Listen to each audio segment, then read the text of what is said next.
Bismillahirrahmanirrahim. Assalamualaikum warahmatullahi wabarakatuh. Saya Daumairah Putri, Prodi Tadris Fisika, akan mempresentasikan tugas UAS saya pada mata kuliah Pancasila dengan dosen pengampu Bapak Ramadhani Alvin Habibi yang berjudul Pancasila sebagai Sistem Etika. Sebelum kita membahas Pancasila sebagai sistem etika, kita harus mengetahui apa itu pengertian etika. Pengertian etika. Secara etimologis, etika berasal dari bahasa Yunani, ethos, yang artinya watak, kesusilaan, atau adat. Dan dalam bahasa Arab, kata etika adalah akhlak yang merupakan kata jamak, huluk yang berarti perangai, tingkah laku, atau tabiat seseorang. Menurut istilah etika, berarti ilmu tentang apa yang bisa dilakukan atau ilmu tentang adat kebiasaan. Etika adalah suatu ilmu yang membahas tentang bagaimana dan mengapa kita mengikuti suatu ajaran moral tertentu atau bagaimana kita harus mengambil sikap yang bertanggung jawab terhadap dengan berbagai ajaran moral. Etika digunakan untuk mengkaji sistem nilai yang ada, sedangkan menurut Kamus Besar Bahasa Indonesia, etika adalah ilmu tentang apa yang baik dan apa yang buruk dan tentang hak dan kewajiban moral. Sederhananya, etika adalah suatu norma atau aturan yang dipakai sebagai pedoman dalam berperilaku di masyarakat bagi seseorang terkait dengan sifat baik dan buruk. Lalu, kita akan membahas apa saja aliran-aliran etika. Aliran etika dibagi menjadi 3, yaitu etika deontologi, etika teleologi, dan etika keutamaan. Jadi, etika deontologi berasal dari kata Yunani, deon, yang berarti sesuatu yang harus dilakukan atau kewajiban yang harus dilakukan sesuai dengan norma sosial yang berlaku. Sesuatu itu dianggap baik karena tuntutan norma sosial dan moral. Adapun dampaknya dan tidak tergantung dari apakah ketaatan atas norma itu membawa hasil yang menguntungkan atau tidak, menyenangkan atau tidak. Istilah ini digunakan dalam suatu sistem etika. Istilah ini digunakan pertama kali oleh filsuf dari Jerman, yaitu Immanuel Kant. Etika deontologi menekankan pentingnya seseorang melaksanakan kewajiban baik atau buruknya seseorang dalam berperilaku berdasarkan sesuai atau tidaknya perilaku orang tersebut dengan kewajibannya. Lalu, etika teleologi. Etika teleologi mengukur baik dan buruknya suatu tindakan berdasarkan tujuan yang ingin dicapai dengan tindakan itu atau berdasarkan akibat yang ditimbulkan oleh tindakan itu. Artinya, teleologi bisa diartikan sebagai pertimbangan moral yang baik buruknya suatu tindakan yang dilakukan. Teleologi mengerti benar mana yang benar dan mana yang salah, tetapi itu bukan ukuran yang terakhir. Yang lebih penting adalah tujuan dan akibat. Dalam teleologi, yang lebih diperhatikan adalah tujuan atau akibat dari sesuatu yang kita lakukan. Betapapun salahnya sebuah tindakan menurut hukum, tetapi jika itu bertujuan dan berakibat baik, maka tindakan itu dinilai baik. Selanjutnya, etika keutamaan. Etika keutamaan adalah teori etika yang berpendapat bahwa filsafat moral tidak pertama-tama berurusan dengan benar atau salahnya tindakan manusia menurut norma-norma atau prinsip-prinsip moral tertentu, melainkan dengan baik buruknya kelakuan atau watak manusia. Ciri khas utama dari etika keutamaan ialah berpusat dan fokus pada manusia sebagai moral agent.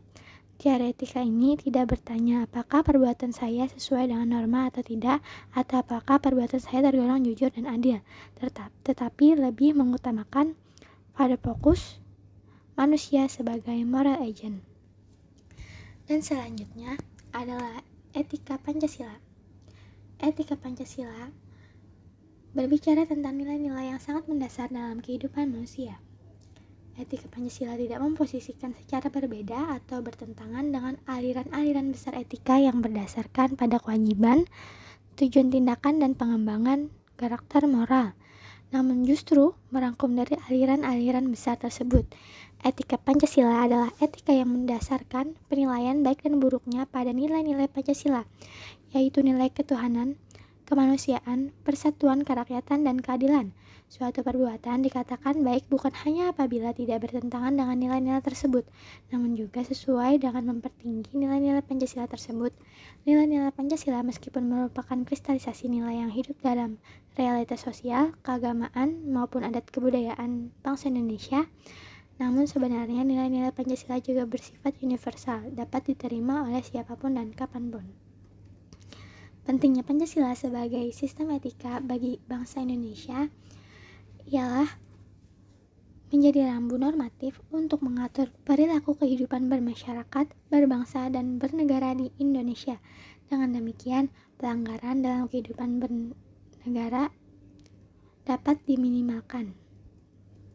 Contoh penerapan etika Pancasila seperti mengimani adanya Tuhan Yang Maha Esa serta mematuhi perintah dan menjauhi larangannya, menerapkan toleransi antar umat beragama, tidak melakukan pemaksaan dan menghormati kebebasan beragama, tidak merendahkan atau mencemooh agama maupun pemeluk agama lain. Baiklah, saya akan menjawab soal dari tugas UAS. 1. Mengapa Pancasila sebagai sistem etika diperlukan dalam penyelenggaraan kehidupan berbangsa dan bernegara? Jelaskan.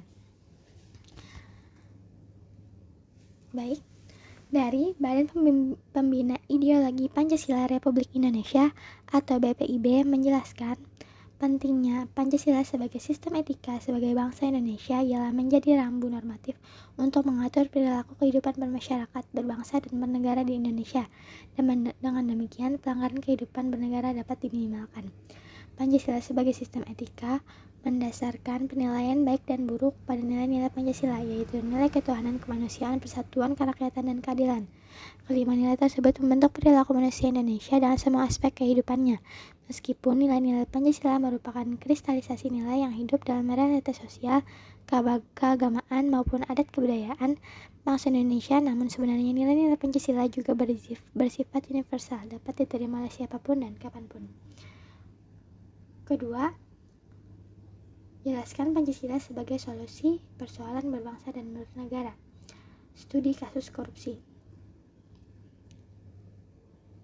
Baiklah, dari dokumen 123 dilansir bahwa korupsi secara harfiah diartikan sebagai kebusukan, keburukan, kebejatan, ketidakjujuran, dapat disuap, tidak bermoral, penyimpangan dari kesucian. Kasus korupsi yang terjadi di Indonesia semakin menunjukkan eskalasi yang begitu tinggi. Oleh karenanya, penyelesaian korupsi harus diselesaikan melalui beragam cara pendekatan, yaitu pendekatan eksternal maupun internal.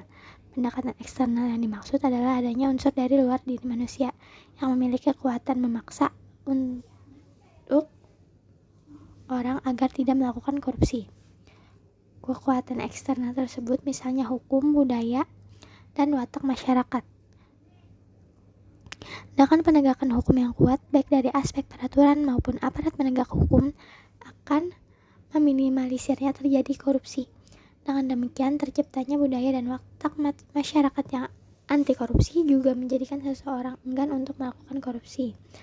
Adapun kekuatan internal adalah kekuatan yang muncul dari dalam diri individu dan dapat mendapatkan penguatan melalui pendidikan dan pembiasaan. Pendidikan yang kuat terutama dari keluarga sangat penting untuk menanamkan jiwa anti korupsi, diperkuat dengan pendidikan formal di sekolah maupun non-formal di luar sekolah. Sekian jawaban dari saya. Saya akhiri. Terima kasih. Wassalamualaikum warahmatullahi wabarakatuh.